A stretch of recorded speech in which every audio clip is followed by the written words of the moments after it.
ஏ guys, Woodlands மாலுக்கு வந்திருக்கேன். Causeway பாயிண்ட்னு சொல்லிட்டு இந்த மால் இருக்குது. ஒரு 8 o'clock இருக்கும் பாருங்கள். நல்லா எவ்வளோ ரஷ்ஷு, எல்லோரும் மக்கள் வந்துட்டு எல்லோரும் சாப்பிட்றதுக்காக மெயினாக வந்து பார்த்திங்கன்னா சாப்பிட்றதுக்காக இந்த டயத்தில் வந்துட்டு வருவாங்க. ஏன்னா இங்கே வந்து மோஸ்ட்லி யாரும் வீட்டில் சமைக்கிறதாகாண்டி எல்லாம் இங்கே சாப்பிட்ற கடை தான் ரொம்ப இருக்கும்.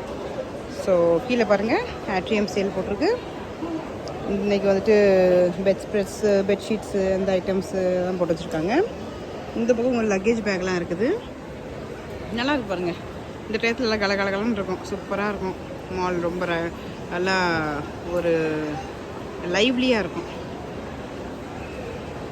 ஏ கைஸ், உட்லண்ட்ஸ் மாலுக்கு வந்திருக்கேன். காஸ்வே பாயிண்ட்னு சொல்லிட்டு இந்த மால் இருக்குது. ஒரு 8 o'clock இருக்கும் பாருங்கள். நல்லா எவ்வளோ ரஷ்ஷு, எல்லோரும் மக்கள் வந்துட்டு எல்லோரும் சாப்பிட்றதுக்காக மெயினாக வந்து பார்த்திங்கன்னா சாப்பிட்றதுக்காக இந்த டயத்தில் வந்துட்டு வருவாங்க. ஏன்னா இங்கே வந்து மோஸ்ட்லி யாரும் வீட்டில் சமைக்கிறதாக